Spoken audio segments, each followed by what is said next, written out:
എൻ്റെ ദൃഷ്ടിയിൽ ഞാൻ കാണുമ്പോൾ ഒരു കൊച്ചുകുട്ടിയായിരുന്നു. പക്ഷേ ഇദ്ദേഹം വളർന്ന് വലുതായി ഒരു നല്ല ആചാര്യ പദവി അലങ്കരിക്കുന്ന കണ്ടപ്പോൾ വളരെയധികം അഭിമാനവും സന്തോഷവും തോന്നുന്നുണ്ട്. നന്നായിട്ടുള്ള ശ്ലോകം ചൊല്ലുന്ന ഒരു കുട്ടിയായിട്ടാണ് ഞാൻ പരിചയപ്പെട്ടത്. പിന്നെ പ്രയത്നം കൊണ്ടായാലും ആചാര്യന്മാരിൽ നിന്നൊക്കെ ഭാഗവതം നന്നായിട്ട് പഠിച്ച് പല സത്രങ്ങളിലും പ്രഭാഷണം ചെയ്യുന്നത് കേട്ടിട്ടുണ്ട്. അപ്പോഴൊക്കെ എനിക്ക് വളരെ സന്തോഷവും അഭിമാനവും തോന്നി. അങ്ങനെ ചെറുപ്പക്കാരായ യുവാക്കളായ ആൾക്കാർ ഈ സത്രരംഗത്തിലേക്ക് കടന്നു വന്ന് മാലിന്യങ്ങളൊക്കെ മാറ്റി ഈ സത്രത്തെ സുന്ദരമാക്കി മാറ്റുന്ന അവർക്ക് കഴിയട്ടെ എന്ന് പ്രാർത്ഥിച്ചുകൊണ്ട് ഈ റാന്നി ഹരിശങ്കറിനെ വളരെ സന്തോഷത്തോടെ വിനയപൂർവ്വം ശ്രീകൃഷ്ണാവതാരം എന്ന ഭാഗത്തിൻ്റെ പ്രഭാഷണത്തിന് വേണ്ടി ക്ഷണിക്കുന്നു. 37-38 ദശകങ്ങളാണ് അദ്ദേഹം പാരായണം ചെയ്യുന്നത്. അതിൻ്റെ അവതരണത്തിന് വേണ്ടി സ്നേഹപൂർവ്വം ഈ സ്വാമിയാർ മഠത്തിൻ്റെ വേദിയിലേക്ക് ഞങ്ങൾ അഭിമാനപൂർവ്വം ഹരിശങ്കറിനെ ക്ഷണിക്കുന്നു.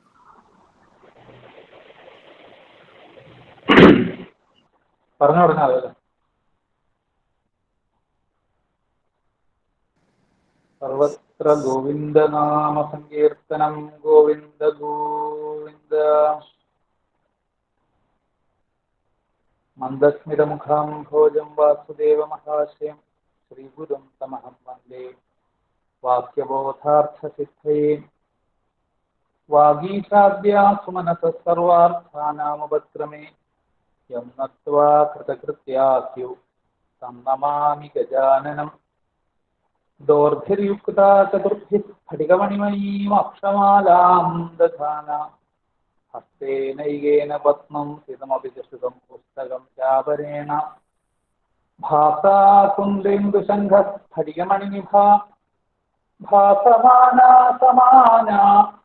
സാമേ വാഗ്ദേവതേയം നിവസതോ വദനേ സർവദാ സുപ്രസന്നാം. പീതാംബരം കരവിരാജിതചക്രശംഖകൗമോദഗീ സരസിജം കരുണാസമുദ്രം രാധാസഹായം അതിസുന്ദരമന്ദഹാസം വാതാലയേശമനിശം ഹൃദി ഭാവയാമി. കൃഷ്ണായ വാസുദേവായ ദേവകീനന്ദനായ ച നന്ദഗോപകുമാരായ ഗോവിന്ദായ നമോ നമഃ. കൃഷ്ണായ വാസുദേവായ ഹരയേ പരമാത്മനി പ്രണതക്ലേശനാശായ ഗോവിന്ദായ നമോ നമഃ. മോക്ഷാബ്ധിസാരമയ ഭാഗവതാക്ഷരത്നോ നാരായണീയ നവനീതമഹോ വിഹിത്വാ മായാമയോഘപരിതപ്തജനായോദാൽ നാരായണാവനിസുരായ നമോസ്തു തസ്മൈ. ഗോപികാ ജീവനസ്മരണം ഗോവിന്ദ ഗോവിന്ദ. സദാ സർവത്ര ഗോവിന്ദനാമ സങ്കീർത്തനം ഗോവിന്ദ ഗോവിന്ദ. ഹരേ രാമ രാമ രാമ ഹരേ ഹരേ. ഹരേ കൃഷ്ണ കൃഷ്ണ കൃഷ്ണ ഹരേ ഹരേ. ഹരേ രാമ രാമ രാമ ഹരേ ഹരേ. ഹരേ കൃഷ്ണ കൃഷ്ണ കൃഷ്ണ ഹരേ ഹരേ. എല്ലാ സജ്ജനങ്ങൾക്കും എൻ്റെ വിനീതമായ നമസ്കാരം. നാരായണീയ സത്രത്തോടനുബന്ധിച്ച് ഇന്ന് നമ്മൾ അനുസ്മരിക്കാൻ പോകുന്ന വിഷയം ശ്രീകൃഷ്ണ അവതാരം എന്നുള്ള ഭാഗമാണ്. ശ്രീമദ് നാരായണീയത്തിലെ 37-38 ദശകങ്ങളാണ് ശ്രീകൃഷ്ണ അവതാരത്തെ പറയുന്നത്. അതായത് ഭാഗവതത്തിലെ ദശമസ്കന്ധത്തിലെ 1 മുതൽ 3 വരെ ഉള്ള അധ്യായങ്ങളിൽ പറഞ്ഞിരിക്കുന്ന വിഷയങ്ങളാണ് ഇവിടെ 37-38 ദശകങ്ങളിലായിട്ട് മേൽപ്പത്തൂർ നാരായണ ഭട്ടതിരി സംഗ്രഹിച്ച് വെച്ചിരിക്കുന്നു. നമ്മൾ വന്ദന ശ്ലോകത്തിൽ പറഞ്ഞതുപോലെ മോക്ഷാഭിസാരമായ ഭാഗവതാഖ്യദർശനോ നാരായണീയ നവനീതമഹോഗഹിത്വ. മോക്ഷാഭിസാരമായിരിക്കുന്ന ഭാഗവതത്തിൽ അല്ലെങ്കിൽ ആ സ്റ്റൈലിൽ നിന്നും അതങ്ങനെ കടഞ്ഞ് അതിൽ നാരായണീയ നവനീതം, നാരായണീയമാകുന്ന പുതുവെണ്ണ, ആ പുതുവെണ്ണ എടുത്ത് നമുക്ക് തന്നു. ആർക്ക്? മായാമയൗഘ പരിതപ്തജനായ, മായയുടെ ആ ദുഃഖത്തിൽപ്പെട്ട് വലയുന്നതായ ജനങ്ങൾക്ക് വേണ്ടി നൽകി. അങ്ങനെയുള്ള നാരായണ അവനീശ്വരനെ, ആ നാരായണ ഭട്ടേരിപ്പാടിനെ നമസ്കരിച്ചുകൊണ്ട് നമുക്ക് ആ 2 അധ്യായങ്ങൾ അനുസ്മരിക്കാം. നാരായണീയം ആരംഭിക്കുന്ന സമയത്ത് ഗുരുവായൂരപ്പനെ സ്തുതിച്ചും കൊണ്ടാണ്, ഗുരുവായൂരപ്പനെ സ്തുതിച്ചുകൊണ്ടെന്നുള്ളതിനേക്കാൾ ആ ഗുരുവായൂരപ്പനെ സേവിക്കാൻ ഭാഗ്യം കിട്ടിയ നമ്മളെ ഓരോരുത്തരെയും അവസ്ഥ നമുക്ക് മനസ്സിലാക്കി തന്നുകൊണ്ട്, ഭാഗ്യമുണ്ട് നമുക്ക്, എന്താ? ഗുരുവായൂരപ്പനെ തൊട്ടടുത്ത് കിട്ടി. അപ്പൊ അങ്ങനെയുള്ള ആ ഗുരുവായൂരപ്പനെ കിട്ടിയ നമ്മുടെ ഭാഗ്യം നമ്മളെ അനുസ്മരിപ്പിച്ചും കൊണ്ടാണ് മേൽപ്പത്തൂര് നാരായണീയം ആരംഭിച്ചത്. അവിടെ ആരംഭിക്കുമ്പോൾ 1ാമത്തെ ശ്ലോകത്തിൽ തന്നെ പറഞ്ഞു, സാന്ദ്രാനന്ദാവബോധാത്മകം അനുപമിതം കാലദേശാവധിഭ്യാം നിർമുക്തം. ഭഗവാന്റെ വിശേഷണങ്ങളാണ്. ആ വിശേഷണങ്ങൾ പറയുമ്പോൾ ആദ്യം പറഞ്ഞ എന്താ? സാന്ദ്രാനന്ദാവബോധാത്മകം, സാന്ദ്രമായിരിക്കുന്ന ആനന്ദം, അതാണ് ഭഗവാന്റെ സ്വരൂപം എന്ന് പറഞ്ഞുകൊണ്ടാണ് ആരംഭിക്കുന്നത്. ഭഗവാൻ എങ്ങനെയുള്ള ആളാണെന്ന് ചോദിച്ചാൽ ഉപനിഷത്തുകള് വേദങ്ങളൊക്കെ എന്താ പറയുക? സച്ചിദാനന്ദ സ്വരൂപനാണ് ഈശ്വരൻ. സാധാരണ സ്ഥിരമായിട്ട് കേൾക്കാറുള്ള വാക്കാണ് സച്ചിദാനന്ദം. സച്ചിദാനന്ദ സ്വരൂപനാണ് ഭഗവാൻ, അല്ലെങ്കിൽ സച്ചിദാനന്ദ സ്വരൂപനാണ് ഈശ്വരൻ. ഈശ്വരന്റെ രൂപം എന്താ, അല്ലെ ഈശ്വരൻ എങ്ങനെയായിരിക്കുന്നത്, ഈശ്വരന്റെ അവസ്ഥ എന്താ എന്ന് ചോദിച്ചാൽ സച്ചിദാനന്ദമാണ് ഭഗവാന്റെ അവസ്ഥ, അല്ലെങ്കിൽ ഈശ്വരന്റെ അവസ്ഥ എന്നെപ്പോഴും ആചാര്യന്മാർ പറയാറുണ്ട്. സത്തും ചിത്തും ആനന്ദം, ഇത് 3 കൂടി ചേർന്നാലാണ് സച്ചിദാനന്ദമാണ്. സത്ത് എന്ന് വെച്ചാൽ ഉണ്മ, ഉണ്മ എന്ന് വെച്ചാൽ സത്യം, മാറ്റമില്ലാത്ത സത്യം, എന്നും ഒരേപോലെ നിൽക്കുന്ന സത്യം എന്താണോ ആ സത്യത്തെയാണ് സത്ത് എന്ന് പറയുന്നത്. അപ്പൊ ഉണ്മ. ചിത്ത് എന്ന് വെച്ചാൽ ബോധം. ആനന്ദം എന്ന് വെച്ചാൽ നമ്മുടെ സ്വരൂപാവസ്ഥയാണ്. നമ്മൾ ആനന്ദം എന്ന് പറയുമ്പോൾ സന്തോഷം എന്നൊക്കെ വിചാരിക്കും, പക്ഷെ ആ സന്തോഷവും ഇതും തമ്മിൽ ചെറിയൊരു വ്യത്യാസമുണ്ട്. കാരണം നമ്മൾ സാധാരണ അവസ്ഥയിൽ അനുഭവിക്കുന്ന ഈ സന്തോഷം എന്ന് വെച്ചാൽ നൈമിഷികങ്ങളായിട്ടുള്ള സുഖം. നൈമിഷികമായ സുഖങ്ങൾ വെച്ചാൽ ഇന്ദ്രിയങ്ങളുടെ ആ ഒരു സംയോഗം കൊണ്ട്, ഇന്ദ്രിയങ്ങളുടെ ആ ഒരു പ്രവർത്തനം കൊണ്ട് നമ്മളിലേക്ക് എത്തുന്ന സന്തോഷം, അതൊക്കെ ആ ഇന്ദ്രിയങ്ങൾ വിഷയങ്ങളിൽ നിന്നും വിട്ടുപോകുമ്പോഴേക്കും ഇല്ലാതാവുകയും ചെയ്യുന്നതാണ്. അപ്പൊ അങ്ങനെ ഒരു സന്തോഷം അല്ല ആനന്ദം എന്ന് പറഞ്ഞത്. ആനന്ദം എന്ന് വെച്ചാൽ നമ്മുടെ സ്വരൂപാവസ്ഥയാണ്. നമ്മൾ സുഷുപ്തിയാവസ്ഥയില് നമ്മുടെ ഈ ഇന്ദ്രിയങ്ങളൊക്കെ പണിമുടക്കി, അതായത് ഇന്ദ്രിയങ്ങളൊക്കെ അതിന്റെ നമ്മുടെ ശരീരത്തിന്റെ ഉള്ളിലേക്ക് ഒതുങ്ങിയിരിക്കുമ്പോഴും, അത് ജ്ഞാനേന്ദ്രിയങ്ങളടക്കം, അത് ഒതുങ്ങിയിരിക്കുമ്പോഴും നമ്മുടെ ഉള്ളിൽ സാക്ഷിഭൂതനായിരിക്കുന്ന ആ ഈശ്വരന്റെ അനുഭവം നമുക്കുണ്ടാകും. ആ ആനന്ദാനുഭവം, അതൊരു ഉദാഹരണം പറഞ്ഞത് മാത്രം. അങ്ങനെ ആ ഒരു അനുഭവം, ആ ആനന്ദം നമ്മുടെ സ്വരൂപാർത്ഥം, ആ സ്വരൂപവും കൂടി ചേർന്നതാണ് ഈശ്വരൻ. സച്ചിദാനന്ദം, സത്തും ചിത്തും ആനന്ദം. ഉണ്മ, അതുപോലെ തന്നെ ബോധം, അതുപോലെ തന്നെ ആനന്ദം, ഇത് 3 ഭഗവാന്റെ സ്വരൂപം. അതിൽ ഈ ആനന്ദത്തിന്റെ ഒരു പ്രത്യേകത, ആ ആനന്ദം നമ്മുടെ സ്വരൂപമാണെന്ന് പറഞ്ഞല്ലോ. ആ ആനന്ദം അല്ല, അനുഭവത്തിലിരിക്കുന്ന ആനന്ദം ഒരു ഒരു രൂപം പൂണ്ടാൽ എങ്ങനെയിരിക്കും? അതാണ് ശ്രീ ഗുരുവായൂരപ്പൻ. ആനന്ദം സാന്ദ്രമായി തീർന്ന് ഒരു ഒരു ഒരു കട്ടയായിട്ട് നമ്മുടെ മുമ്പിൽ, ആനന്ദക്കട്ട ആയിട്ട് നമ്മുടെ മുമ്പിലേക്ക് ഭഗവാനെ കൊണ്ടുവന്ന് നിർത്തി. ആദ്യം തന്നെ അത് ആ ആനന്ദക്കട്ട നമ്മുടെ മുമ്പിൽ വന്ന് ഒരു രൂപം പൂണ്ട് നിഷ്കളനായ ഈശ്വരൻ, നിഷ്കമ്പേ നിത്യപൂർണയെ നിരവധി പരമാനന്ദ പീയൂഷ രൂപ എന്നൊക്കെ പറഞ്ഞ അവിടെ പറയണ്ടേ, നിഷ്കമ്പമായിട്ട് നിത്യപൂർണമായിരിക്കുന്ന ആ ഒരു പരബ്രഹ്മ സ്വരൂപം ഒരു സകല രൂപത്തിൽ നമ്മുടെ മുമ്പിൽ വന്ന്, ഒരു രൂപം സ്വീകരിച്ച് നമ്മുടെ മുമ്പിൽ വന്ന ആനന്ദക്കട്ടയായിട്ട് നിൽക്കുക. ആ ആനന്ദത്തെ അനുഭവിക്കാൻ നമുക്ക് ഭാഗ്യം ഉണ്ടായല്ലോ. ഹന്ത ഭാഗ്യം ജനാനാം. ആ ആനന്ദക്കട്ടയിലെ തിരുവവതാരം എന്തിനായിരുന്നു എന്ന് ചോദിക്കുമ്പോൾ പലപ്പോഴും പലരും പല കാര്യങ്ങളും പറയും. ഭാഗവത്തിൽ തന്നെ പറയുന്നത് കേൾക്കാം, ബുദ്ധിദേവി പറയുന്നത് കേൾക്കാം, എന്തിനായിരുന്നു ഭഗവാന്റെ അവതാരം എന്ന് ചോദിച്ചു കഴിഞ്ഞാൽ ഓരോരുത്തരും ഓരോന്നാ ഭഗവാനെ പറയാം. എല്ലാവർക്കും കൂടി ഒരഭിപ്രായം ഉണ്ടാവില്ല. അത് അങ്ങനെയാണല്ലോ. 100 ആളുണ്ടെങ്കിൽ 100 പേർക്ക് 100 അഭിപ്രായം. പലരും പറയുന്നുണ്ട് ഏതോ പ്രിയസ്യ അന്വവായ മലയസ്യവ ചന്ദനം, മലയപർവ്വതത്തിലെ ചന്ദനം പോലെ യദുവംശത്തിന്റെ കീർത്തി വർദ്ധിപ്പിക്കാൻ വേണ്ടിയിട്ടാണ് ഭഗവാന്റെ അവതാരം. വേറെ ചിലർ പറയുന്നു ഭൂമിയുടെ ആ ഭാരം തീർക്കാൻ വേണ്ടി ഭൂമിയും ദേവന്മാരും പ്രാർത്ഥിച്ചിട്ടാണ് ഭഗവാന്റെ അവതാരം. ചിലർ പറയണോ ദേവകീ വസുദേവന്മാരുടെ പ്രാർത്ഥന കേട്ടിട്ടാണ് ഭഗവാൻ അവതരിച്ചത്.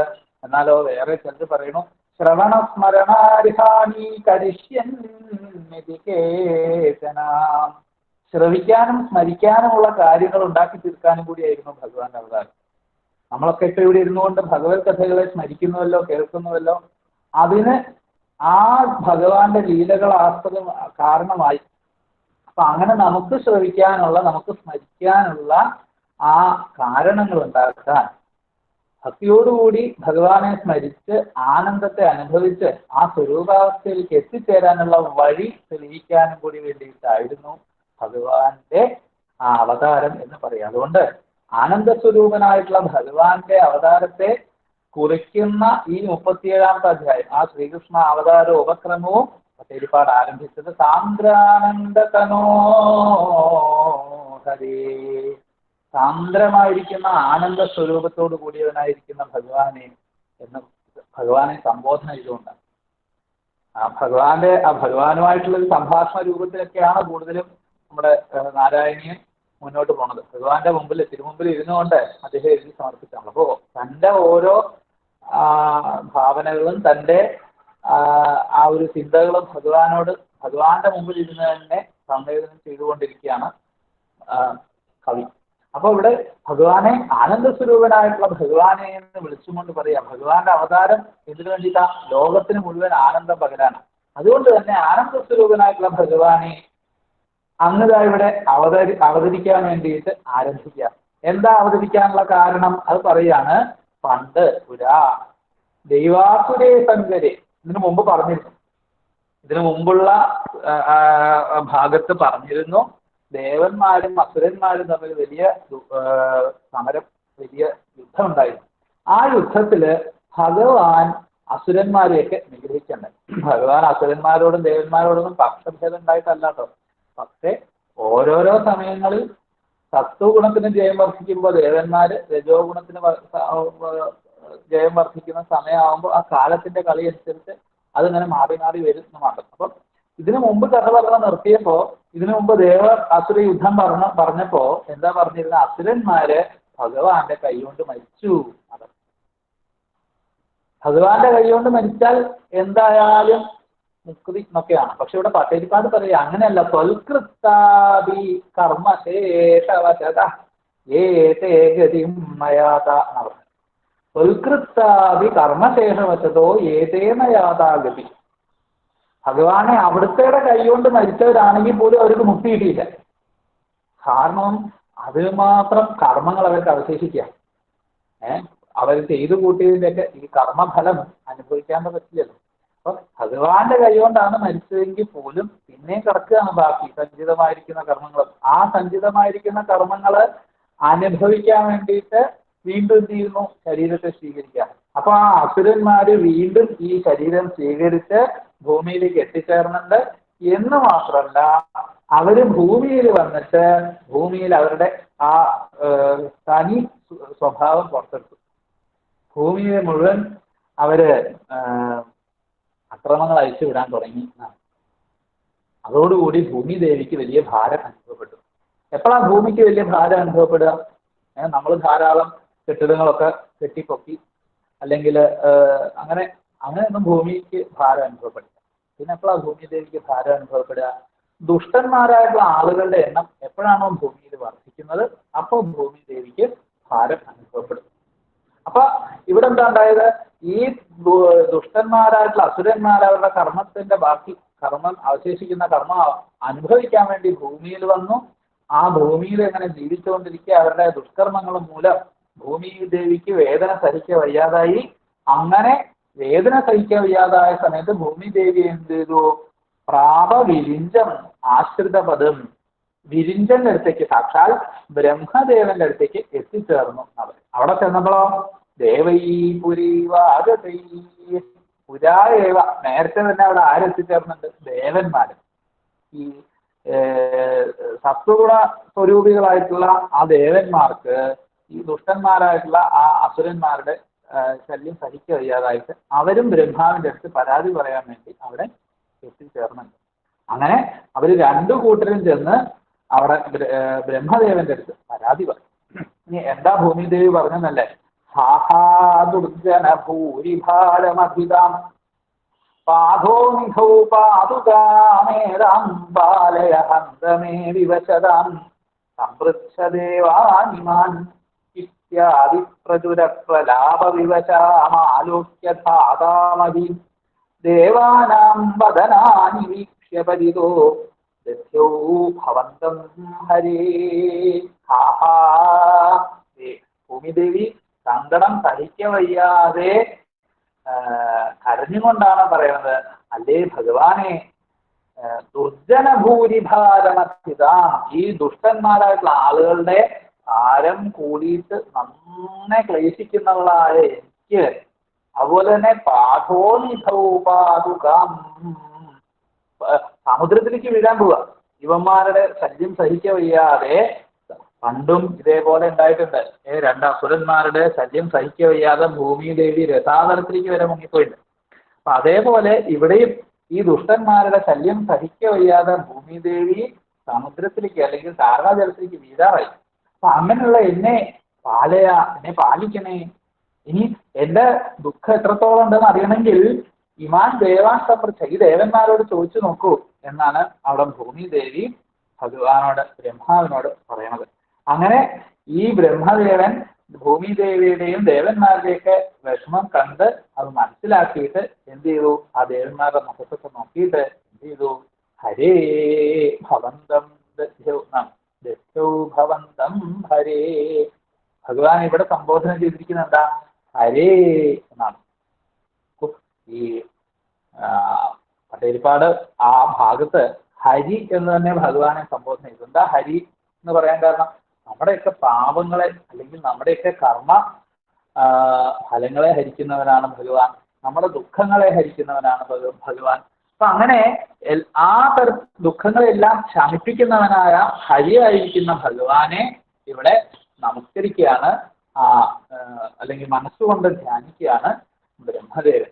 അങ്ങനെ ബ്രഹ്മദേവൻ ധ്യാനിച്ച സമയത്ത് ബ്രഹ്മദേവന്റെ ഉള്ളിൽ ഭഗവാന്റെ വാക്കുകൾ കേൾക്കാൻ സാധിച്ചു. എന്താണ് മേഘഗംഭീരമായിട്ടുള്ള വാക്കുകൾ, ഭഗവാന്റെ വാക്കുകളെ കേൾക്കാൻ സാധിച്ചു എന്നൊക്കെയാണ് ഭാഗവതത്തിൽ പറയുന്നത്. എന്താ ഭഗവാൻ ബ്രഹ്മാവിനോട് പറഞ്ഞത് എന്നല്ലേ?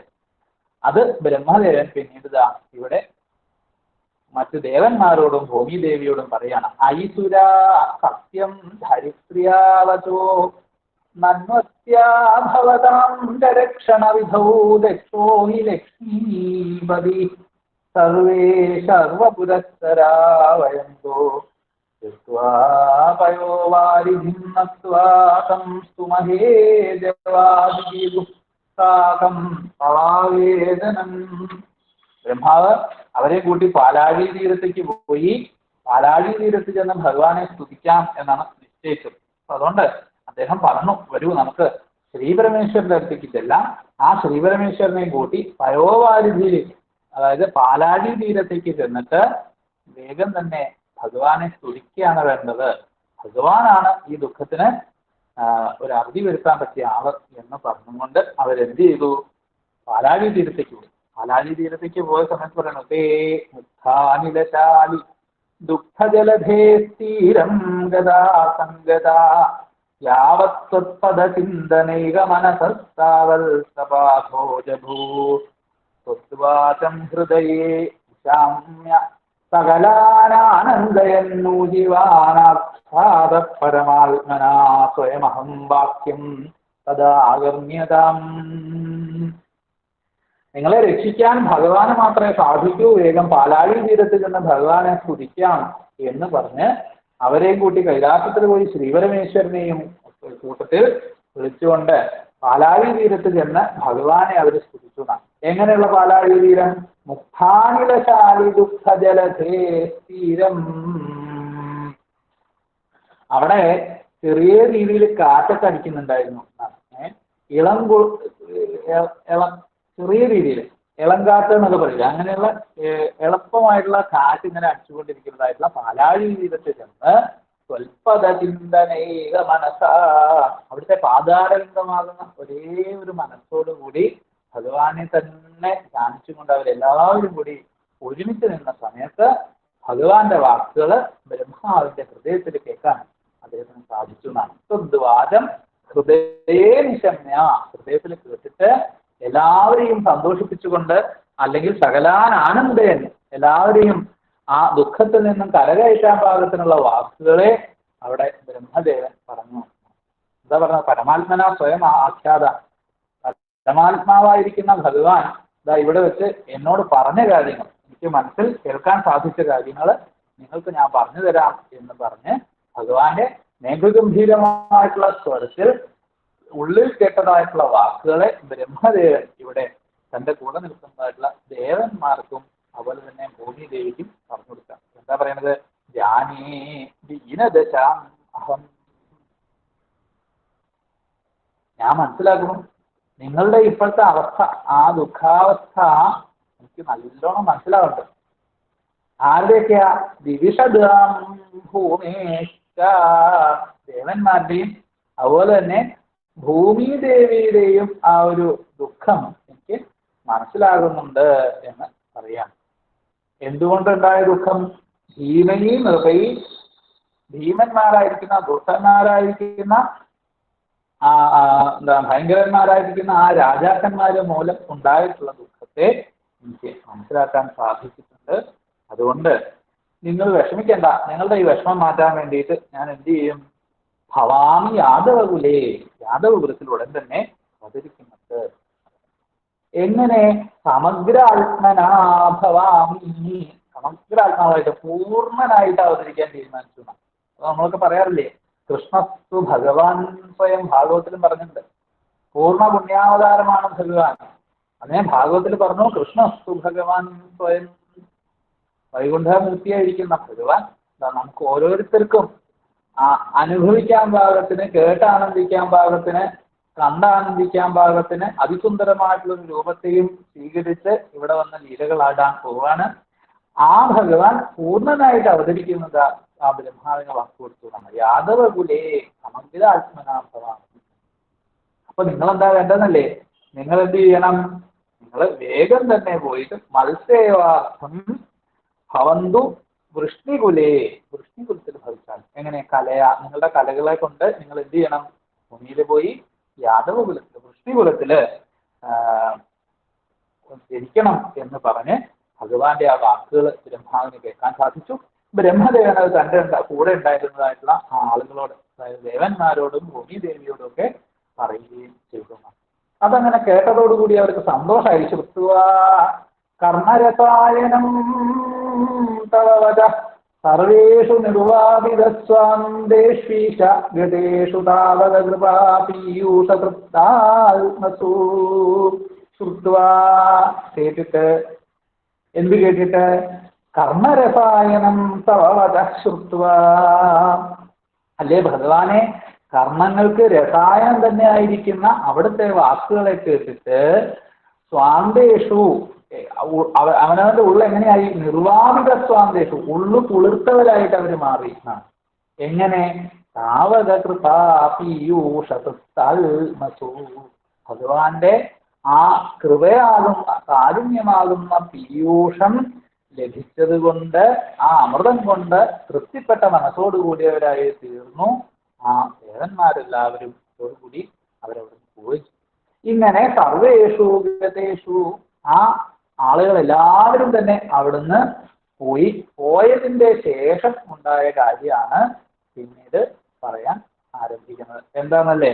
ഭവൽ സാന്നിധ്യ പുണ്യോത്തരേ, ഭഗവാന്റെ സാന്നിധ്യമുള്ള ആ വിഖ്യാതേ മധുരാപുരേ, മധുരാപുരി എന്ന് പറയുന്നതായിട്ടുള്ള സ്ഥലം അത് യമുനാ നദിയുടെ തീരത്താണ്.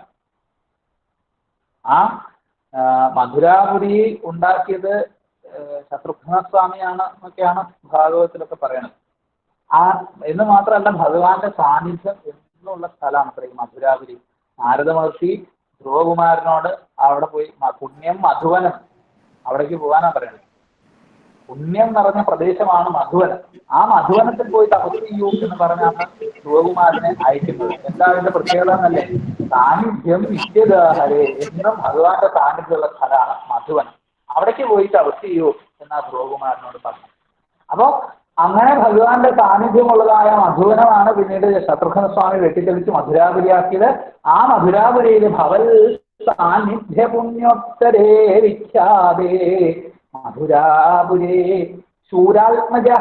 ശൂരാത്മജനായിരിക്കുന്ന വസുദേവര് അവിടെ എത്തിച്ചേർന്ന് ദേവകപുത്രിയായിരിക്കുന്ന ദേവകിയെ ഉദവഹൽ കില വിവാഹം ചെയ്തു പോലും.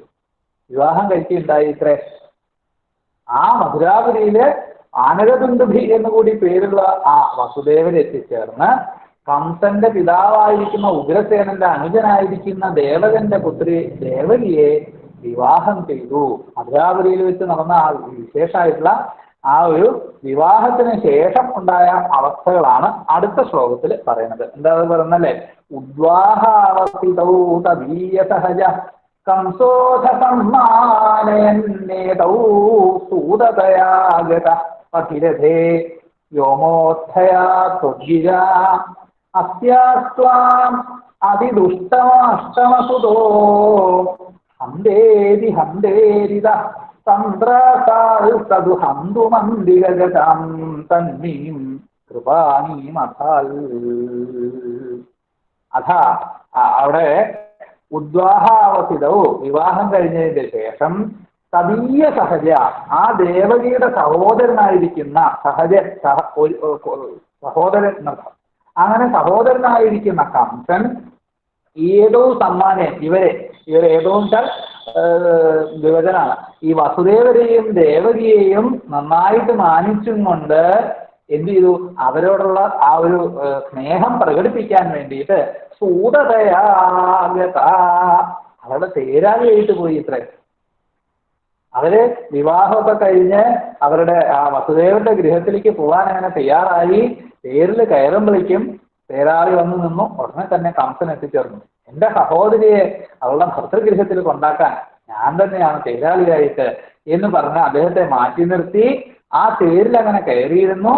അങ്ങനെ പതിരഥേ ആ വഴിയിലൂടെ തേരങ്ങനെ പൊയ്ക്കൊണ്ടിരിക്കുന്ന സമയത്ത് പെട്ടെന്ന് അവിടെ ഒരു വാക്ക് കേട്ടുന്നാണ്. വ്യോമോത്ഥയാ ത്വദ്ഗിരാന്ന ഭഗവാനെ അതും അവിടുത്തെ വാക്ക് തന്നെയാണ് എന്നാ പറയുന്നത്. ത്വദ്ഗിര ഭഗവാന്റെ വാക്ക് അവിടെ കേൾക്കാൻ സാധിച്ചു. എന്താ പറഞ്ഞതെന്നല്ലേ?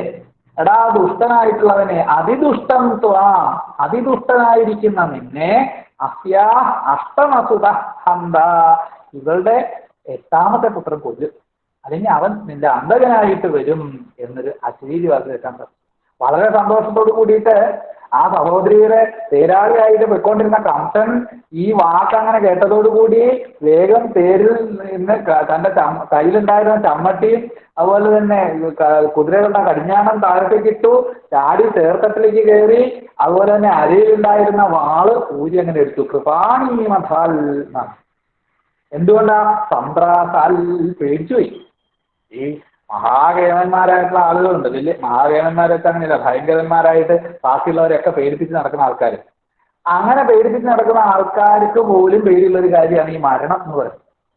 അപ്പൊ അതിദുഷ്ടനായിട്ടുള്ള കംസൻ, മറ്റുള്ളവരെയൊക്കെ വിറപ്പിച്ച് നടന്നിരുന്നവൻ, മറ്റുള്ളവരെയൊക്കെ കാലപുരിക്ക് അയക്കാൻ വ്യഗ്രത കാട്ടിയിരുന്നവൻ, തനിക്കെതിരെ ആര് നിന്നാലും അവരെയൊക്കെ തീർക്കും അല്ലെങ്കിൽ അവരെയൊക്കെ കാലപുരിക്ക് അയക്കും എന്ന് ഉള്ള ഒരു ഭാവത്തോട് കൂടിയിരുന്ന കംസൻ തൻ്റെ ആ മരണത്തെ പറ്റി കേട്ടപ്പോഴേക്കും തന്ത്രാസാൽ പേടിച്ചു പോയിരുന്നു. എന്നിട്ട് എന്ത് ചെയ്തു? അന്തികഗതം തന്റെ അടുത്ത് തന്നെ നിൽക്കുന്നതായിട്ടുള്ള തന്റെ സഹോദരിയെ ഹന്തും കൊല്ലാൻ വേണ്ടിയിട്ട് കൃപാണിമഥാൽ ആ വാളെടുത്ത് കയ്യിലങ്ങനെ പിടിക്കുകയുണ്ടായി എന്ന് അറിയാം. അങ്ങനെ വന്ന സമയത്തോ ഗൃഹാന ശിഗുരേഷു താം ഖലമതി ശൗരേ സ്ഥിരം സാന്ത്വനൈർമോമുഞ്ചൻ പുനരാത്മജാർപ്പണഗിര പ്രീതോധയാദോ ഗൃഹാൻ. പ്രീതനായിട്ട് ഗൃഹാന്യാത വീട്ടിലേക്ക് പോയി. എപ്പോഴാ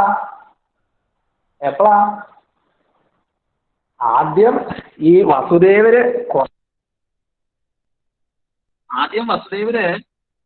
പറഞ്ഞു നോക്കി, എന്താ ദേവകിയുടെ തലയിൽ നിന്ന് വിടൂ, അങ്ങയുടെ സഹോദരിയല്ലേ ഇവള്, അവളെ കൊന്നതുകൊണ്ടുണ്ടായ പേര് ദോഷം അങ്ങക്ക് കാലാകാലങ്ങളോടുണ്ടാവും. സ്വന്തം സഹോദരിയെ വിവാഹ ദിവസം കൊല്ലുക, അതും ഒരു പെൺകുട്ടിയെ. സ്ത്രീകളെ കൊല്ലുക എന്ന് പറയുന്നത് തന്നെ ഒരു മോശം കാര്യമായിട്ടാണ് പറയാറുള്ളത്. അത് അധർമ്മമായിട്ടുള്ളതാണ്. അപ്പൊ ആ പെൺകുട്ടിയെ, അതും സഹോദരിയായിരിക്കുന്നവളെ വിവാഹ ദിവസം കൊന്നാലോ? ഭോജവംശത്തിലെ അലങ്കാരമായിരിക്കുന്ന കംസന് അതൊരു അപമാനമാവും എന്നുള്ള കാര്യത്തിൽ സംശയമൊന്നുമില്ല. അതുകൊണ്ട് അങ്ങ് അവളെ വെറുതെ വിടണേ എന്നൊക്കെ അദ്ദേഹം പറഞ്ഞു നോക്കി. മാത്രമല്ല കുറെ ഉപദേശങ്ങളും കൊടുത്തു. മൃത്യു ജനിക്കുമ്പോ തന്നെ നമ്മുടെ കൂടെ ഉണ്ടാവുന്നതാണ്. ഒരാളുടെ മൃത്യു ആണ് ശരിക്കും അയാളുടെ സാഹചര്യം എന്നൊക്കെ പറയാൻ പറ്റും. നമ്മുടെ കൂടെ തന്നെ ഉണ്ടാവണ്ടേ, ഏത് സമയത്താണോ സമയത്ത് അത് നടക്കും. അപ്പൊ മൃത്യുവിനെ തരണം ചെയ്യാൻ എല്ലാവർക്കും സാധിക്കില്ല. അപ്പൊ എന്താ വേണ്ടത്? ആ സഹോദരിയെ വെറുതെ വിടുക. അങ്ങനെയുള്ള നല്ല വാക്കുകളൊന്നും പറഞ്ഞിട്ടും ആ കംസ കേൾക്കുന്നില്ല എന്ന് കണ്ടപ്പോ ഇദ്ദേഹം എന്ത് ചെയ്തു എന്നോ, അവസാനം പറഞ്ഞിട്ട് കാര്യം ചെയ്യാം, ആത്മജാർപ്പണഗിര, മക്കളെന്ത് കൊടുക്കാന്ന് പറഞ്ഞു. എനിക്ക് 8ാമത്തെ മകൻ കൊല്ലുന്നല്ലേ പറഞ്ഞിരിക്കുന്നത്, 8ാമത്തെ ആക്കണ്ട, എനിക്ക് എത്ര പുത്രന്മാരുണ്ടാവുന്നോ അത്രയും പുത്രന്മാരെയും ഞാൻ അങ്ങയ്ക്ക് കൊണ്ട് തന്നോളാം എന്നൊരു വാക്ക് അവിടെ വസുദേവര് ഇദ്ദേഹത്തിന് കൊടുക്കണ്ടേ. ആ വാക്ക് കേട്ടപ്പോഴേക്കും പ്രീത കംസന് കുറച്ചൊരാശ്വാസം തോന്നിയത്. ആലോചിച്ച് നോക്കി, എന്തായാലും ഇപ്പൊ വേണേ കൊന്നതുകൊണ്ട് തനിക്ക് പേരുദോഷം ഉണ്ടാവും. അതുകൊണ്ട് വേണ്ട, കുട്ടികളായിരിക്കുന്ന സമയത്ത് ആ കുട്ടികളെ കൊന്നായിട്ട് തീർത്തു കഴിഞ്ഞാൽ തനിക്ക് പിന്നെ ഭീഷണിയൊന്നും ഉണ്ടാവില്ല. അതുകൊണ്ട് കുട്ടികളെ കയ്യിൽ കിട്ടിയാൽ മതി എന്നുള്ള ആ ഒരു വിചാരത്തോട് കൂടിയിട്ട് എന്ത് ചെയ്തു, ദേവകിയെ മോചിപ്പിച്ചതിന് ശേഷം തന്റെ ഭവനത്തിലേക്ക്, കൊട്ടാരത്തിലേക്ക് പോവുകയും ചെയ്തു. ഇങ്ങനെ ആ ദേവകിയെ അവിടെ നിന്ന് വസുദേവര് കൂട്ടിക്കൊണ്ടുപോയി. അങ്ങനെ കൂട്ടിക്കൊണ്ടുപോയി അവര് ഗാർഹസ്ഥ്യ ജീവിതം ആരംഭിച്ചു. അങ്ങനെ ഗാർഹസ്ഥ്യ ജീവിതം ആരംഭിച്ച് യഥാകാലം ദേവകി ഗർഭിണിയായി. ആദ്യത്തെ പുത്രനുണ്ടായി. ആദ്യം സഹജം തഥാർപ്പിതമതി സ്നേഹേന നാഹന്നസൗ ദുഷ്ടാനാമപി ദേവ പുഷ്ടകരുണാ ദൃഷ്ടാഹി ധീരേ ഗതാ. ആദ്യത്തെ കുട്ടി ഉണ്ടായപ്പോ തന്നെ വസുദേവര് കൊണ്ടുപോയിട്ട് അദ്ദേഹത്തിന്റെ കയ്യിൽ കൊടുത്തു, കംസന്റെ. ഞാൻ അങ്ങക്ക് തന്ന വാക്ക് പാലിക്കുകയാണ്, എനിക്ക് ആദ്യം ഉണ്ടായ കുട്ടിയാണ് ഇവൻ, അങ്ങ് സ്വീകരിക്കണം എന്ന് പറഞ്ഞ ആ കുട്ടിയെ. അങ്ങനെ ആ കുട്ടിയെ അങ്ങനെ കയ്യിലെടുത്ത് കംസൻ ആ കുട്ടിയുടെ മുഖത്തേക്ക് അങ്ങനെ നോക്കി. അങ്ങനെ മുഖത്തേക്ക് നോക്കുന്ന സമയത്ത് കംസനൊരു വാത്സല്യം. എന്റെ സഹോദരിയുടെ മകനാണ്. കുട്ടി തന്നെ അമ്മാമ എന്ന് വിളിക്കേണ്ട ഒരു സംശയം. എന്തൊരു ഭംഗി അവനെ.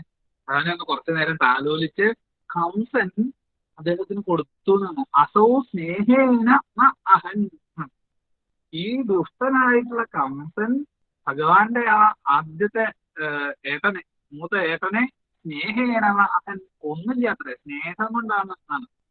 അത് ഇവിടെ പട്ടേരിപ്പാട് പറയാ, ദേവ അത്ഭുതത്തോടു കൂടി ഭഗവാനോട് പറയാ, ദുഷ്ടാനും മതി, ദുഷ്ടന്മാർക്ക് പോലും ചില സമയത്ത് നല്ല ബുദ്ധി തോന്നാറുണ്ടല്ലോ, അതുകൊണ്ടാവും എന്ന് പറയാം. പക്ഷെ അതിന് അധികം സമയമൊന്നും ഉണ്ടായില്ല, അധികകാലമൊന്നും ഉണ്ടായില്ല. ഈ സമയത്ത് ത്വന്മനസായേവ, ഭഗവാനെ അവിടുത്തെ മനസ്സ്, അവിടുത്തെ ചിന്ത അനുസരിച്ച് നാരദ മുനി ഭോജേശ്വരം പ്രോജേ, ഭോജേശ്വരന്റെ അടുത്ത് ആ കംസന്റെ അടുത്ത് എന്ന് കംസനോട് ഇങ്ങനെ പറയുണ്ടായി എന്നാ പറയുന്നത്. എന്താ പറഞ്ഞത്? യൂയം സുരാശ്ചയതവോ ജാനാസി കിം പ്രഭോ മായാവീ സഹരിർഭവദ്വധ കൃതേ ഭാവീ സുരപ്രാർത്ഥനാദിത്യാകർണ്യ യദൂനദൂതുനദസൗ ശൗരേശ്ച സൂനൂനഹൻ. യൂയം നന്മ അസുര, യൂയം അസുരാനു, ഇപ്പൊ അസുരന്മാരല്ലേ കംസ? ഈ യാദവന്മാർ ആരാണെന്ന് കംസൻ വിചാരിച്ചിരിക്കുന്നത്? സുരാ ദേവന്മാരാണ് അവര്. ജാനാസിക്കും അറിയില്ലേ? നിങ്ങക്ക് കിന്ന ജാനാസി അറിയില്ലേ? അല്ലേ കംസൻ ഒന്ന് മനസ്സിലാക്കണം. പൂർവ്വജന്മത്തിൽ നീ ആരാ? കാലനേമി എന്ന് പറയുന്ന അസുരനായിരുന്നു. അന്ന് നിന്നെ കൊന്നത് ആരാന്നറിയോ? നാരായണനാണ്. ഇന്നും നിന്നെ കൊല്ലാൻ വേണ്ടിയിട്ട് ദേവന്മാരുടെ സുരപ്രാർത്ഥന, ദേവന്മാരുമായിട്ട്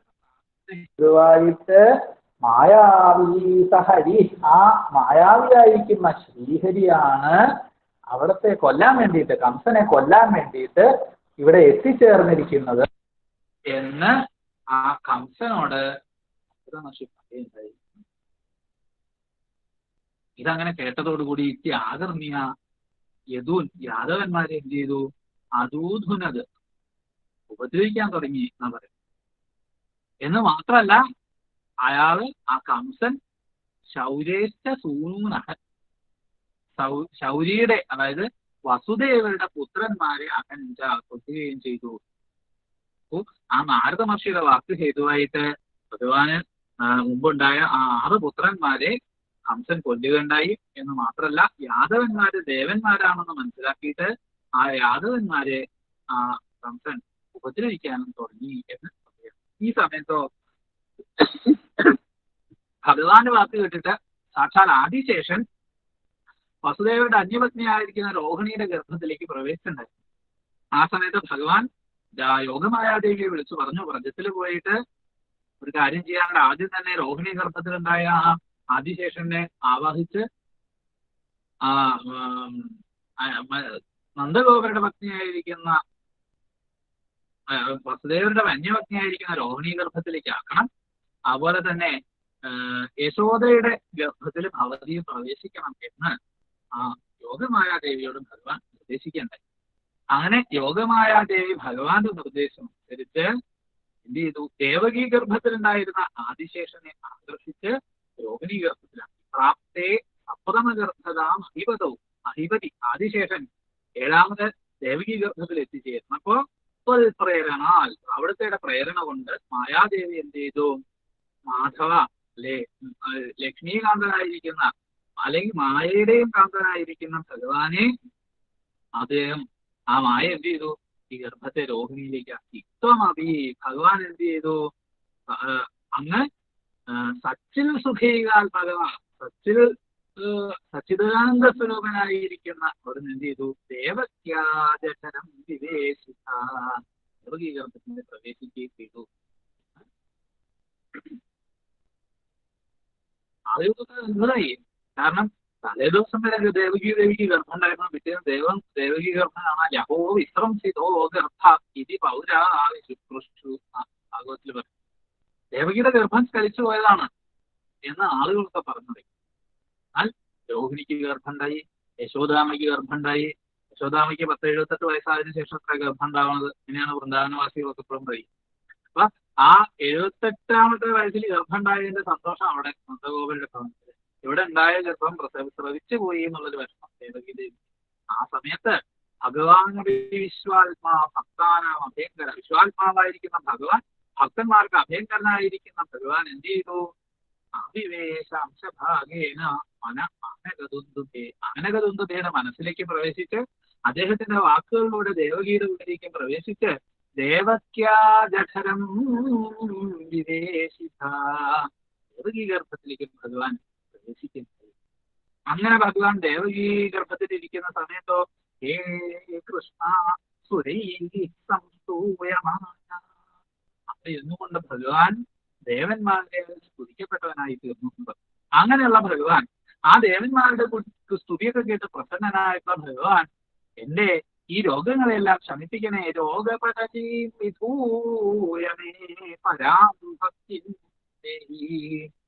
ഈ രോഗങ്ങളെല്ലാം ശമിപ്പിച്ച് പരാഭക്തിയും പരമമായിരിക്കുന്ന ഭക്തിയെ ദേഹി എനിക്ക് നൽകണേ എന്നിവിടെ പ്രാർത്ഥിക്കുകയാണ്. ആ 37ാമത്തെ ദശകത്തെ ഭഗവാന്റെ ആ ഒരു പാദത്തിൽ സമർപ്പിച്ചതിന് ശേഷം 38ാമത്തെ ദശകത്തില് ഭഗവാന്റെ അവതാരത്തെ പറ്റി വർണ്ണിക്കുക. എന്താ അവിടെ പറയുന്നത്? ഭഗവാന്റെ അവതാരം തുടങ്ങുന്ന സമയത്ത് ഭഗവാന്റെ ആ ഒരു അവതാരത്തിന് വേണ്ടിയിട്ട് സകല ജീവജാലങ്ങളും, ഭൂമി പോലും പ്രകൃതി പോലും തയ്യാറാവുന്നതിനെയാണ് ഈ ആദ്യത്തെ ശ്ലോകത്തിൽ വർണ്ണിക്കുന്നത്. ആനന്ദരൂപ ഭഗവന്നൈരേ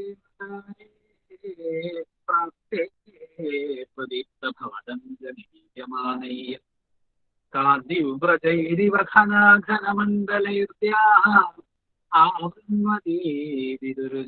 കില വർഷവേല. ആനന്ദരൂപ ഭഗവൻ, ആനന്ദസ്വരൂപനായിരിക്കുന്ന ഭഗവാനെ ഇതാ ഭഗവാൻ ആനന്ദം ഇങ്ങനെ വാരി വിതറാൻ പോവാണ് ഈ അവതാരത്തിൽ. അതുകൊണ്ട് വീണ്ടും ഈ അധ്യായം ഈ ഭഗവാന്റെ അവതാരം കൊണ്ട് ആനന്ദം വാരി വിതറാൻ പോകും. അപ്പൊ ഈ അവതാരത്തെ കുറിക്കുന്ന അല്ലെങ്കിൽ അവതാരത്തെ പറ്റി വർണ്ണിക്കുന്നതായിട്ടുള്ള ഈ 38-ാമത്തെ ദശകത്തിലും തുടങ്ങുമ്പോൾ തന്നെ ഭഗവാനെ ആനന്ദസ്വരൂപ ആനന്ദരൂപ ഭഗവൻ ഐ ദേവതാരേ പ്രസ്തേ. ഭഗവാന്റെ അവതാരം അടുത്തപ്പോഴേക്കും എന്തുണ്ടായി? പ്രദീപ്ത ഭവദംഗ നിരീയമാണ് ഈ കാന്തി വ്രജീരിവ.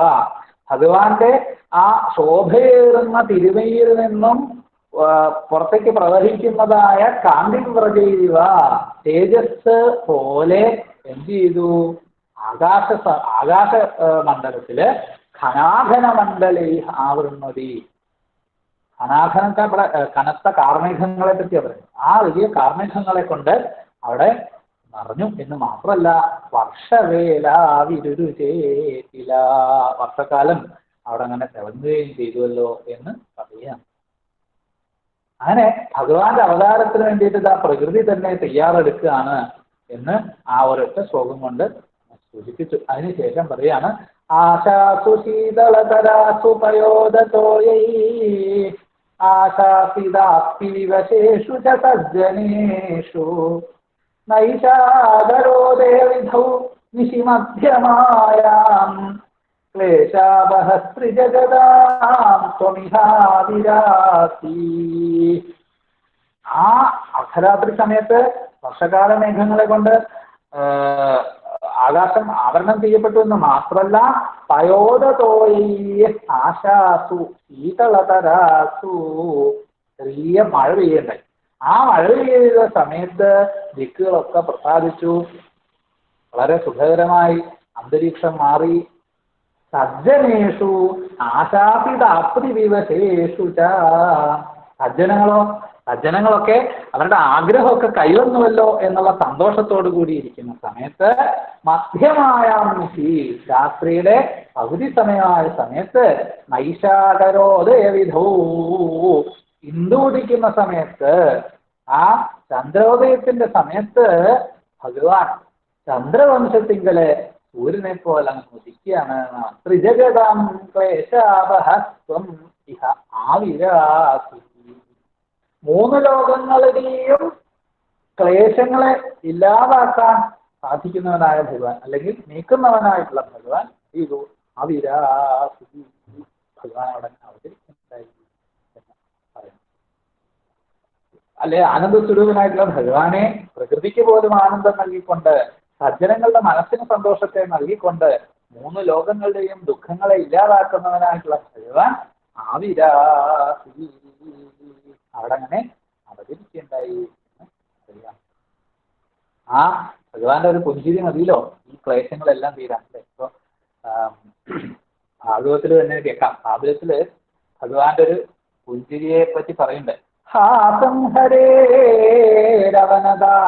ലോകതീവ്രശോകാശ്രുസാഗര വിശോഷണം അത്യുദാരൻ.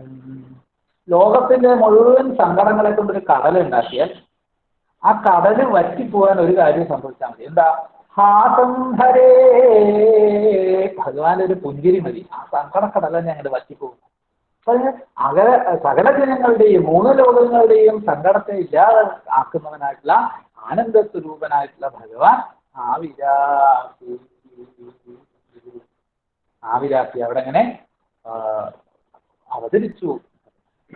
അവതരിച്ച സമയത്ത് എങ്ങനെയായിരുന്നു ഭഗവാന്റെ രൂപം?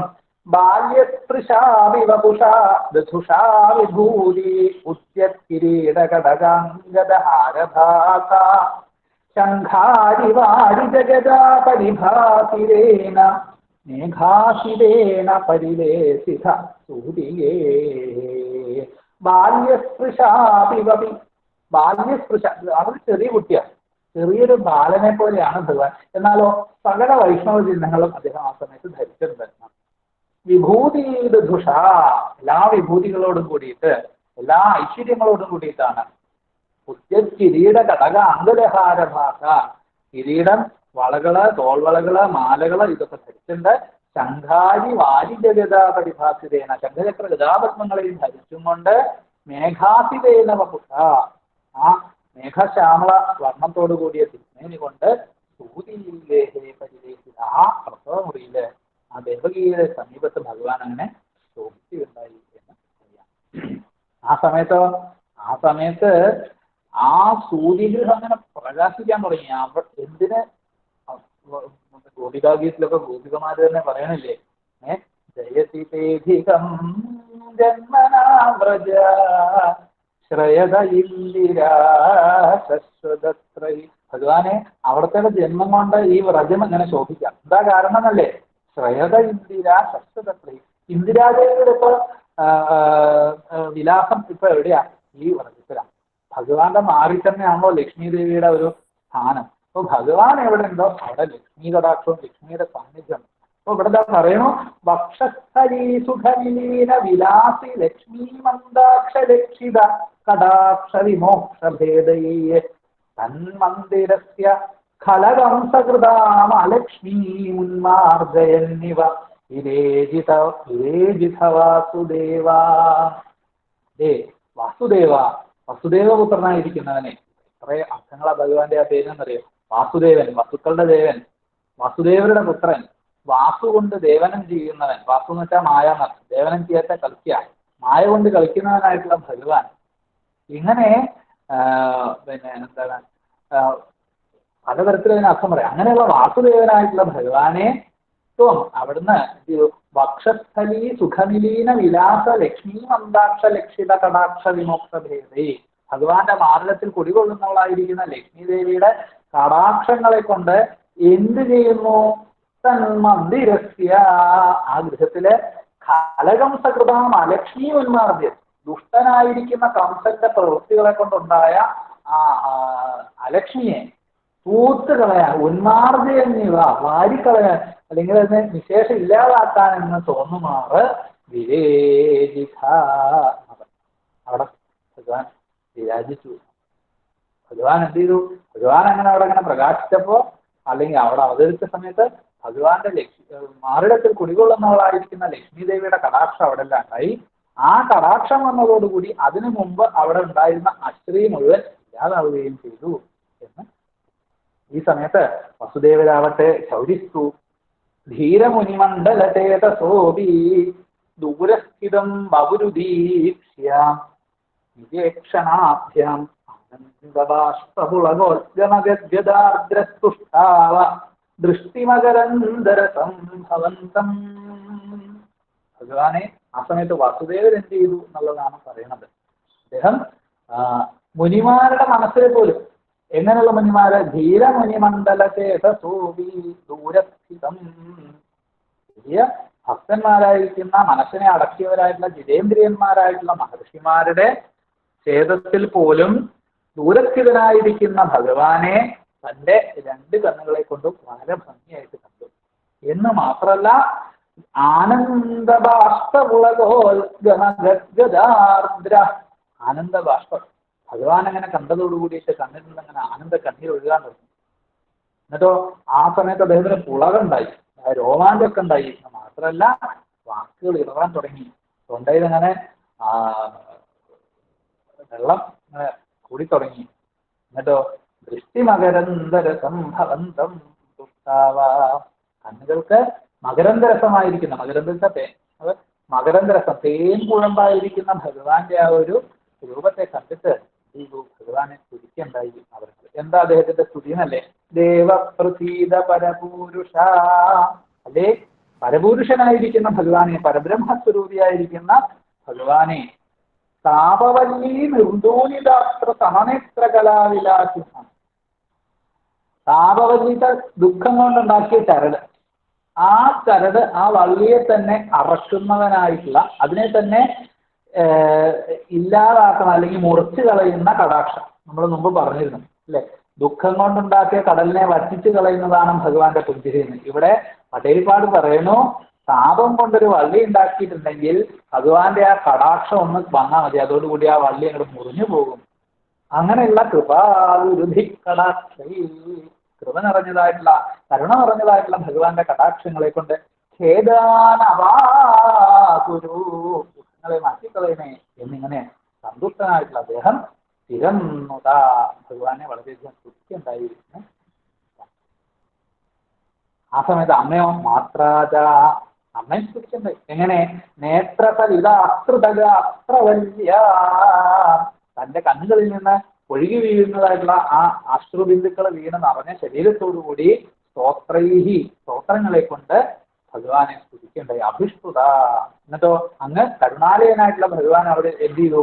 അവർക്ക് പ്രാചീന ജന്മയുഗളം പ്രതിബോധ്യതാഭ്യാം മാതൃഗീരാധിത മാനുഷബാലവേഷം, തന്റെ പൂർവ്വജന്മത്തെ പറഞ്ഞു കൊടുത്തു.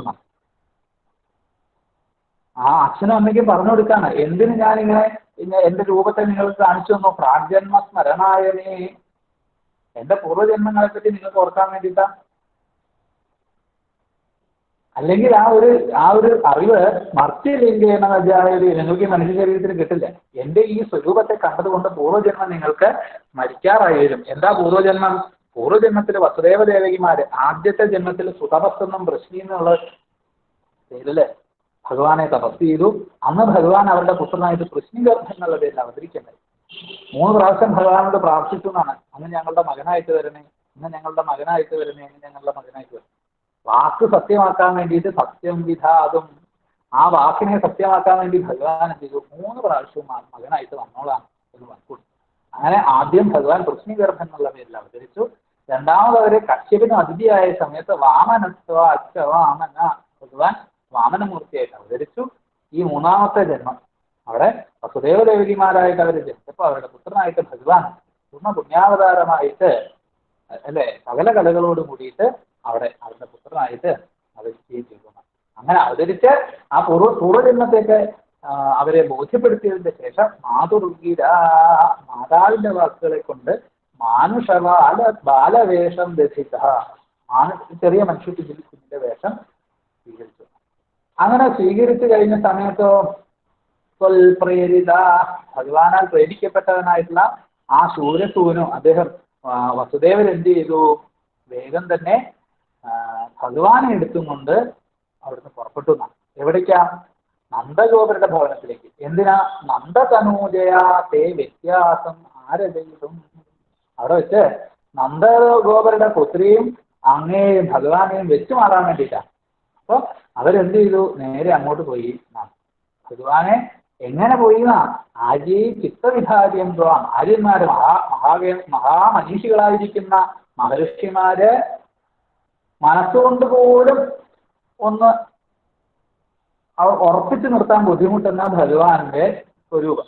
ആ സ്വരൂപപ്പത അദ്ദേഹത്തിന്റെ കൈകളിൽ അങ്ങനെ കത്തുക, ഒരു രൂപത്തെ സ്വീകരിച്ച്. ഏതുപോലെ?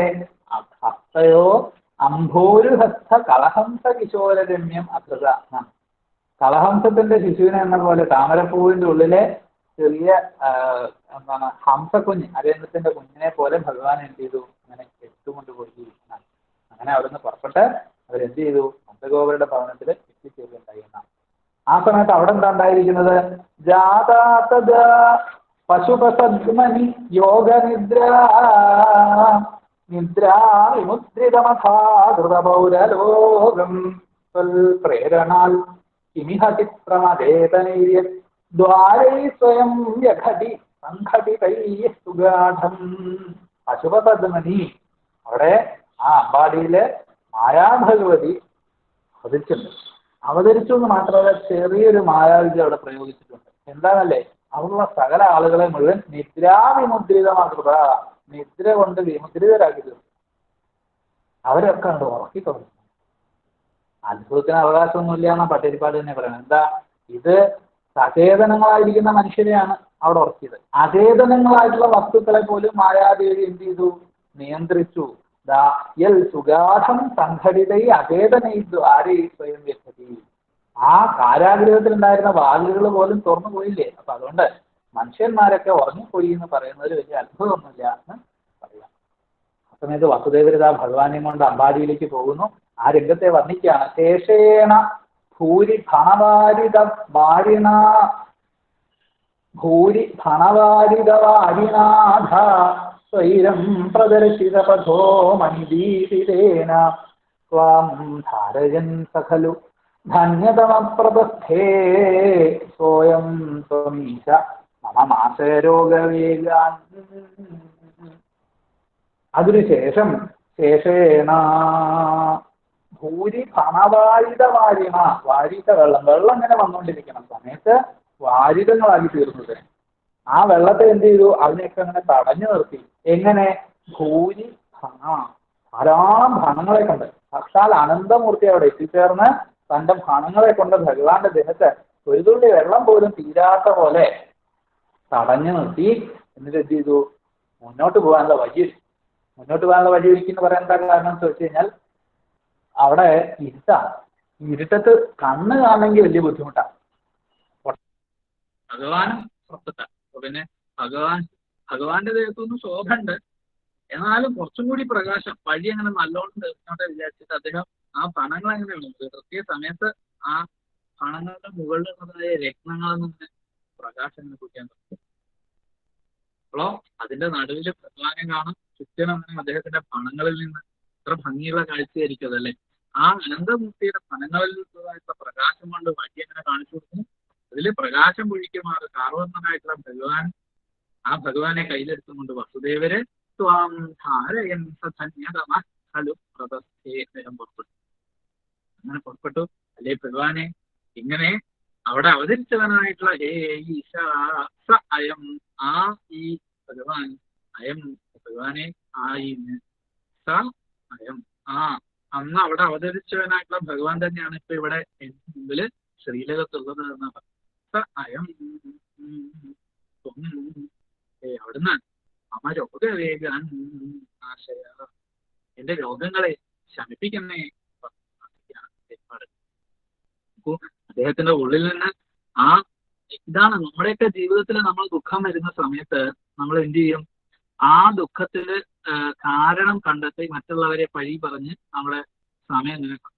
എന്നാൽ ആ ദുഃഖം ഈശ്വരനിലേക്ക് എത്താനുള്ള ചവിറ്റുപടിയായിട്ട് മാറ്റാൻ കഴിഞ്ഞു എന്നുള്ളതാണ് ആ പരിപാടി. ആ വാതരോഗത്തിന്റെ ആധിക്യം കൊണ്ടാണല്ലോ അദ്ദേഹം മനസ്സ് ഭഗവാനിലേക്ക് അങ്ങോട്ട് ഉറപ്പിച്ചതും വാതാലയാധിപനായിരിക്കുന്ന ശ്രീഗുരുവായൂരപ്പനെ തന്നെ മനസ്സിലാവാഹിച്ചും കൊണ്ട് ഭഗവാന്റെ കഥകളെ അങ്ങനെ നമുക്ക് എല്ലാവർക്കും ആസ്വദിക്കാൻ പാകത്തിന് ആ നാരായണീയമായിട്ട് നമുക്ക്. അപ്പൊ നമുക്കും ദുഃഖങ്ങൾ ഉണ്ടാവാം. ആ ദുഃഖങ്ങളൊക്കെ വരുന്ന സമയത്ത് എന്ത് ചെയ്യണം? നമുക്ക് ആ ദുഃഖങ്ങളൊക്കെ ഈശ്വരനിലേക്ക് എത്താനുള്ള ചവിട്ടുപടികളാക്കി മാറ്റാൻ സാധിക്കും. എന്ന് മാത്രമല്ല, ഇരുട്ട് നിറഞ്ഞതായിട്ടുള്ള നമ്മുടെ ഉള്ളില് ഭഗവാന്റെ അവതാരം ഉണ്ടാവാൻ പാകത്തിന് നമ്മുടെ മനസ്സ് ഭഗവാന്റെ ഉറപ്പിക്കും. ഇരുട്ട് നിറഞ്ഞ മനസ്സിൽ ഭഗവാൻ അവതരിക്കുമ്പോൾ അവിടെ ഉണ്ടായിരുന്ന ഇരുട്ടൊക്കെ അങ്ങനെ മാറും. ഇരുട്ട് മാറി അവിടെ പ്രകാശം വരും. പ്രകാശം എന്ന് പറയുന്നത് തന്നെ ജ്ഞാനത്തിന്റെ ഒരു സിംബലായിട്ടാണ് ഈ ആധ്യാത്മിക ശാസ്ത്രം. അതിന്റെ ഒരു രൂപമാണ് ഈ പ്രകാശം. അപ്പൊ നമ്മുടെ ഉള്ളിൽ ഭഗവാൻ ഉണ്ടായാലോ, ഭഗവാൻ ഉണ്ടാകുമ്പോഴേക്കും അവിടെയുള്ള ഇരുട്ട് അങ്ങനെ മാറും. ഇരുട്ട് മാറിക്കഴിഞ്ഞാലോ അവിടെ ഭഗവാൻ അവിടെ പിന്നെ കാമ ക്രോധ ലോഭ മോഹമത മാത്സര്യാദികൾക്കൊന്നിനും സ്ഥാനമില്ല. എന്ന് മാത്രമല്ല, ഈ ശാരീരികമായിട്ടുള്ള ക്ലേശങ്ങൾ പോലും നമ്മൾ നടന്നു പോകും. ഉള്ളിലോ ഭക്തി നിറയും. അപ്പോ ഗ്രന്ഥങ്ങളൊക്കെ ഭക്തി ഗ്രന്ഥങ്ങൾ അല്ലെങ്കിൽ ശാസ്ത്ര ഗ്രന്ഥങ്ങൾ, വേദാന്ത തത്വഗ്രന്ഥങ്ങൾ എന്നൊക്കെ പറഞ്ഞ ആളുകൾ പലതും പറയാറുണ്ട്. ഈ കർമ്മകാണ്ഡത്തെ പറയുന്നത് ഇതൊന്നും അല്ല നമ്മുടെ ലക്ഷ്യം. ലക്ഷ്യം എന്ന് പറയുന്നത് പരമപുരുഷനായിരിക്കുന്ന ഭഗവാനെ പ്രാപിക്കാന്നുള്ളത്. പരമപുരുഷനായിട്ടുള്ള ഭഗവാനെ പ്രാപിക്കാനുള്ള വഴികൾ മാത്രമാണ് ജ്ഞാനസമ്പാദനം. അതുപോലെ തന്നെ ഭക്തിയോടുകൂടി ഈ ലോകത്തെ തന്നെ ഈശ്വരനായിട്ട് കണ്ട് സേവിക്കുന്നതും, അതുപോലെ തന്നെ കർമ്മകാണ്ഡങ്ങളിലൊക്കെ മുഴുകുന്നത്. അപ്പൊ ഭക്തി എങ്ങനെയുള്ളതായിരിക്കണം എന്നും ഭാഗവതം പറയുന്നുണ്ട്. എന്താ ഭക്തി എങ്ങനെയുള്ളതായിരിക്കണം? നമ്മുടെ ദുഃഖങ്ങളെയും അതുപോലെ തന്നെ താപങ്ങളെയും പേടിയെയും ഒക്കെ ഇല്ലാതാക്കുന്നതായിരിക്കണം നമ്മുടെ ഭക്തി. അതാണ് ഭക്തി എന്ന് പറയുന്നത്. ഭക്തി എങ്ങനെയുള്ളതായിരിക്കണം? ശോകമോഹ ഭയാവ, ശോകവും മോഹവും ഭയവും ഇല്ലാതാക്കുന്നതെന്തോ അതാണ് ഭക്തി. അപ്പോ അത്തരത്തിലുള്ള ഭക്തി ഉണ്ടാവാൻ ഈ ശോകങ്ങളെയൊക്കെ ഭഗവാനിലേക്ക് എത്തിച്ചേരാനുള്ള ചവിട്ടുപടികളാക്കി മാറ്റാൻ, ഭഗവാനെ മനസ്സിലാവാതിച്ച് ഉള്ളിലുള്ള ഇരുട്ടിനെ അകറ്റാൻ നമുക്ക് സാധിക്കട്ടെ. അതിന് ഒരു നമുക്കൊരു വഴിയായിട്ട് ശ്രീമൻ നാരായണീയം ഭവിക്കട്ടെ. അത് നമ്മുടെ ഗുരുനാഥന്റെ സ്ഥാനത്ത് നമ്മളെ ഭഗവാനിലേക്ക് എത്തിക്കണം. എന്താ ചെയ്യുന്നത്? നമ്മളെ ഭഗവാനിലേക്ക് എത്തിച്ചുകൊണ്ടിരിക്കണം. അതിനുള്ള വഴികളാണ് ഇതൊക്കെ. ഇതൊക്കെ ഉപാധികളാണ്, ഭഗവാനിലേക്ക് എത്തിച്ചേരാനുള്ള ഉപാധികളാണ്. ഏത് വഴിയിലൂടെ പോയാലും ഭഗവാനിലേക്ക് എത്തിച്ചേരാം. ഇവിടെ തടസ്സമായിട്ട് ആ ഭാഗവതം മുഴുവൻ കേൾക്കാൻ പറ്റിയില്ല, വേണ്ട നാരായണി എന്ന് വായിച്ചാൽ മതി. അതിൻ്റെ ഉള്ളിലുണ്ട് ഭാഗവതം മുഴുവൻ. അപ്പൊ ചുരുക്കി ഭംഗിയായിട്ട് പട്ടേരിപ്പാടത് നമുക്ക് എഴുതി ആ നാരായണീയത്തിലൂടെ ഭഗവാനിലേക്ക് എത്തിച്ചേരാൻ സാധിക്കട്ടെ. നാരായണീയം എഴുതിത്തന്ന മേൽപ്പത്തൂര് കാണിച്ചത് പോലെ ദുഃഖങ്ങളെയും ഭഗവത് പാദത്തിൽ സമർപ്പിച്ച് എനിക്ക് രോഗത്തെ മാറ്റിത്തരണേ. പകരം എന്ത് ചെയ്യുക? ഈ രോഗം എന്ന് പറയുന്നത് സംസാരം ഒരു രോഗം തന്നെ കേട്ടോ. സംസാരമാകുന്ന രോഗത്തെ തന്നെ മാറ്റിത്തന്ന് എനിക്ക് എന്ത് ചെയ്യണം? ഭക്തി ഉണ്ടാവണേ എന്ന് ഭഗവാനോട് നമുക്കും പ്രാർത്ഥിക്കാം. അതിന് ഭഗവാൻ അനുഗ്രഹിക്കട്ടെ എന്ന് പ്രാർത്ഥിച്ചുകൊണ്ട് വാക്കുകളെ ഭഗവത് പാദത്തിൽ സമർപ്പിക്കുകയാണ്. സ്വദീയം വസ്തു ഗോവിന്ദ തുഭ്യമേവ സമർപ്പയേ തേന ത്വദംഘ്രികമലേ രതിമേ യച്ഛാശ്വതീം. ശ്രീകൃഷ്ണായ പരമഗുരവേ നമഃ. ഓം നമോ ഭഗവതേ വാസുദേവായ. ഓം ശ്രീകൃഷ്ണായ പരബ്രഹ്മണേ നമഃ. ഇത്രയും സമയം ശ്രീകൃഷ്ണ ഭഗവാന്റെ അവതാര ലീലകൾ വളരെ മനോഹരമായി നമ്മെ ബോധ്യപ്പെടുത്തി തന്നു ശ്രീ ഹരിശങ്കർ. ആ മധയിൽ കൂടി നടന്നു പോയി അമ്പാടിയിലെത്തി ഭഗവാനെ സ്വീകരിച്ച് തിരിച്ചു വരുന്ന കഥ വരെ വളരെ മനോഹരമായി പാടി അവതരിപ്പിച്ച് അതേപോലെ സുന്ദരമായ ഭാഷയിൽ കൂടി കഥാകഥനം നടത്തി നമ്മയൊക്കെ ആനന്ദസാഗരത്തിലേക്ക്, സാന്ദ്രാനന്ദത്തിലേക്ക് എത്തിച്ചേർത്ത ശ്രീ ഹരിശങ്കർ എന്ന ആചാര്യന് ഞങ്ങളുടെ ഈ സഭയുടെ എല്ലാവിധ അഭിവാദ്യങ്ങളും സാദരം സമർപ്പിക്കുന്നു. ഇനിയും എല്ലാ വർഷവും ഞങ്ങളുടെ ഉണ്ടാവണം എന്ന് പ്രാർത്ഥിക്കുന്നു. അഭിവൃദ്ധി പ്രാപിച്ച് നല്ല വഴിയിലേക്ക് പോകാൻ ജഗദീശ്വരൻ അനുഗ്രഹിക്കട്ടെ എന്ന് പ്രാർത്ഥിച്ചുകൊണ്ട് ഉപസംഹരിക്കുന്നു. നന്ദി, നമസ്കാരം.